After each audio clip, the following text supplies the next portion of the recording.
What's up, everybody? This is David with Metro Jiu Jitsu. As always, I appreciate you tuning in. Just a few things before we get started. If you're watching this on YouTube, do me a favor, smash that like button, subscribe to our channel. You'll get notified of our latest updates and content. If you have anything that you want to hear on our podcast, go ahead and shoot us an email, metrobjj@gmail.com. Enjoy. All right, this is Coach David from Metro Jiu Jitsu here with another podcast and here with Coach Mo. How are you today, Coach? Fantastic. Thanks again for having us. Of course. So, all right, so let's get right into it. What questions you got for me? Let's see. One of the ones that came in was what specific examples of martial arts / Brazilian Jiu Jitsu can you give that's helped you off of the mat? So how has jiu-jitsu helped me off the mat, or like specifically, like how has training jiu-jitsu helped me off the mat? Yeah, they want to know, like, do you have a couple examples that how, I don't think it's related to fighting, but like how it's helped you, how your 10 or 12 year journey of martial arts has helped you, like that people might say, really? How's that related to Brazilian Jiu-Jitsu or your training? All right. Well, the first would be confidence for sure. And what I mean by that is you've heard me say it before. I'll say it again. The most difficult thing I've ever experienced in my life is tournaments. Any tournament. I don't care if it's small. I don't care if it's large. My nerves are crazy. Like it just and you have to control. You have to control that, and so translating that into the nerves and working through those nerves leading up to a tournament, during a tournament, and translate that to like a business meeting or an job interview. Boy, you want to talk about a cakewalk, or you want to talk about how much easier those meetings are. Like some of the most difficult meetings, they're like, aren't you nervous about, like, what if they do that? I was like, unless they're trying to choke me, I'm gonna be just fine. So controlling your nerves and emotions to deal with things rationally has been huge, and the kind of confidence to do what that. Specific example have you been? I know you help run a pretty big company. You play a big piece in a local company around here. Has it helped you at all, either with your employers or with other of the? I think you guys deal with some multi-million-dollar companies that you do work for. Yes. Like, has it ever came into play where you needed those nerves to like be cool and? Well, that was, I was going to follow up with the next thing would be the I guess it's still the we deal with.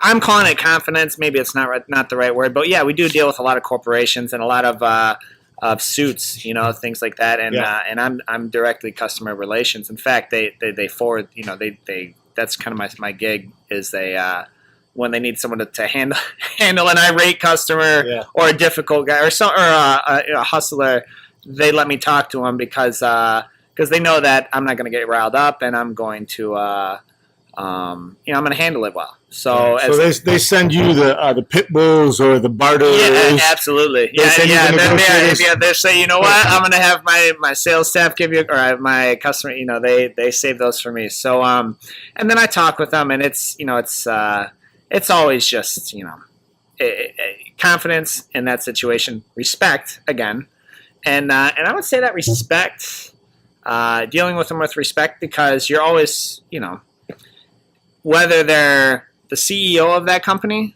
or they're just the maintenance manager, I deal with them all the same. I was talking to one of the staff members at my company outside of Metro Jiu Jitsu, and I was actually talking to him about respect.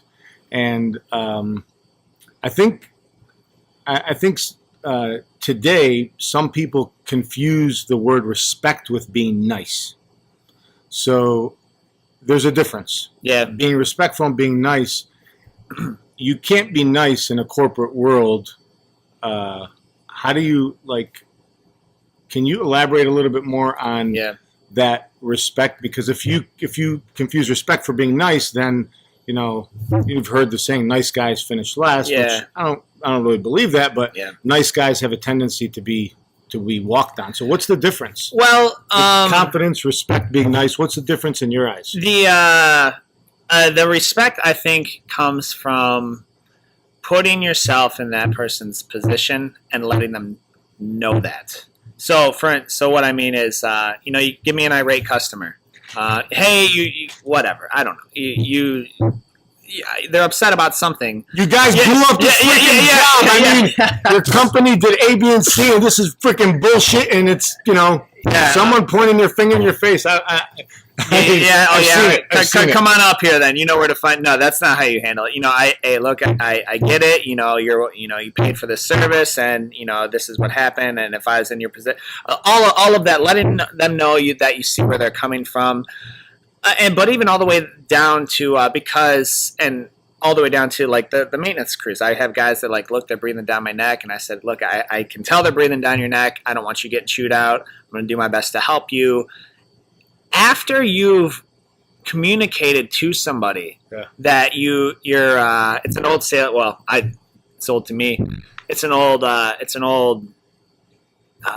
communication sale. It's not a sales tactic, but you just repeat back to them. Make sure that they know you're listening. Make sure that they know you're listening to them. You know where they're coming from, and you're expressing their needs. They're going to be a lot more inclined to be like, I get that. However, I'm short-staffed and have no one on the road today. I can't help you. If that's your answer right off the bat, they think you're not listening. So that respect goes back to that. Empathizing with their situation, and it makes it easier because I've rolled with CEOs, I've rolled with maintenance crew guys, I've rolled and when they're wearing a gi, I don't care what color their suit is at work, I don't care what color their overalls are at work, they all choke the same, and they're all gonna, it's very simpler. Everything, it's simple. Boils it down. So let's say that verbal judo is not enough, and then let's say that verbal judo is not enough. What do you and it gets physical. Have you ever had to use your physical Brazilian Jiu-Jitsu skills to actually defend yourself, or to go to a has it ever had to escalate? Have you ever had to use it before?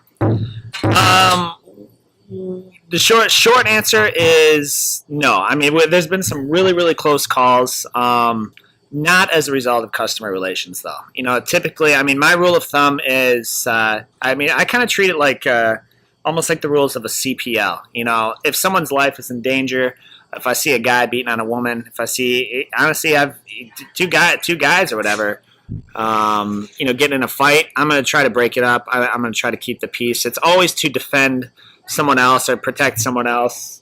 So that's my goals with those. It's never gotten physical as a result of a business thing.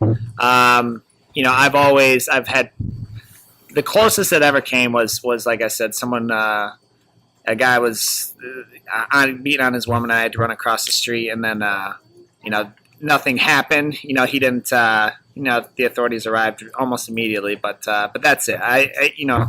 What we teach is the same thing I practice. I'm not looking for a fight, and we teach that the fight's the last thing you want. Cool. Yeah. Okay. So, for anybody who's really who's done Brazilian Jiu-Jitsu for many, many years, they have this certain type of bond with people, and it's hard to break, and it's a really, really deep bond. I've connected with some people who played professional football, professional sports, and football is a good example because they talk about this brotherhood and this bond. What is it about Brazilian Jiu-Jitsu that rivals that, and I believe is the same, if not more, of a bond that's created?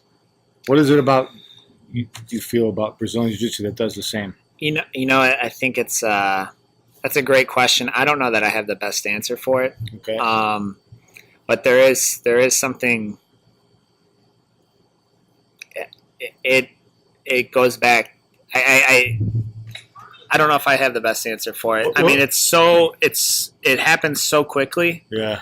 And I mean, even just looking at, we've been open a couple months and we've got these people they're like, I hear them talking about it, like, man, you're my brother, you're my family. After months, like people work with people for 5-10 years and like, they don't even know they're married or have kids or something. So what is it that it happens so quickly?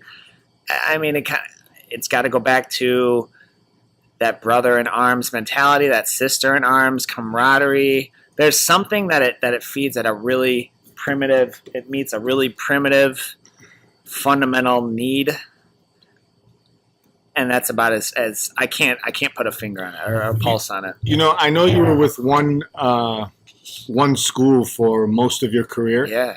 And you're not there anymore. Yeah. Okay. So, but when you see some of the people that you're not there with anymore, mm-hmm. It's good to see them.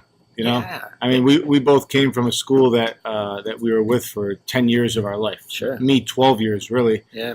And when you see people, it's you do have that connection. Why is that? Like that's what people want to know. Why? Like what is that connection? Why do you have it? And why is it there?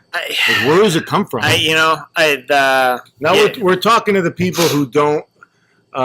These questions are from people who have not do not have any experience with the jiu-jitsu. Like, they want to understand why or how. They can probably get it with other sports, but why Brazilian jiu-jitsu? Yeah. Like what? The best thing I can have, with us, all of my teammates, when I see them, it's literally like I can feel it's like coming home. And you see like just a long family member you haven't seen in a long time. It's that same brotherhood. I don't know if it's that everyone's trying to help each other learn. Yeah. I don't know if it's that like what more beef, like you just struggled and tried to choke each other. What more beef could there possibly be? Like that's every. I can't put a pulse on it. I don't know if it's the. Maybe you could. I don't know. I don't have a good answer. I can tell you it's there. I can tell you it's not. It's definitely not met anywhere in other team sports, at least nearly to the same degree. Yeah. I can tell you. Trying to think of. When I like. There's many of my old team members that I see that I really. It's really good to see, and there's some team members that I see that are not that I wasn't really too close with. Mm-hmm. Maybe we just had different sets of interest or whatever. But when you see them, it's really for me anyway. It's really hard to hate anybody on like old training partners or team members because what we do is like climbing Mount Everest. Yeah. I mean, there's such a few amount of people that do what we are doing that that the ones who do it and you look side by side them, this is climbing Mount Everest. It's not a point. You can literally fit hundreds and hundreds of people at the top of Mount Everest. So there's room for many of us. Mm-hmm. So if one gets there, maybe he got into the top of Mount Everest before me, but if he did, he's looking down. And, he got there before, but they want to see other people make it, And I think that type of physical and emotional journey is so it's so life-changing that and so memorable that, you can appreciate what other people are going through. And you know what? Now I'm dwelling on it a little bit. I think there's, part of it is everything. Everyone, there are no exceptions, a son of a Gracie is not given a black belt just because he's a Gracie. He has to earn that black belt. Right. Everyone has to go through that. There are zero exceptions, and so you all struggle the same. You're all gonna, the crumbling feeling of a defeat, of a loss. You know that, and so I'm sure that plays a part in it. And another part of it is I'm remembering this now. Literally this just came back into my head. Back in high school, I got my principal. It was a disciplinary meeting. And she was talking to me, and she's like, "Yeah, with girls, girl fights are really like when girls have issues, it's really ugly. Like it's really ugly. Guys typically just throw one another into a locker, and then they're hanging out 5 minutes later. Yeah, I don't know if that's part of it. I mean, because like how guys, like if you take a guy's frustration to its ultimate level, they get in a fight.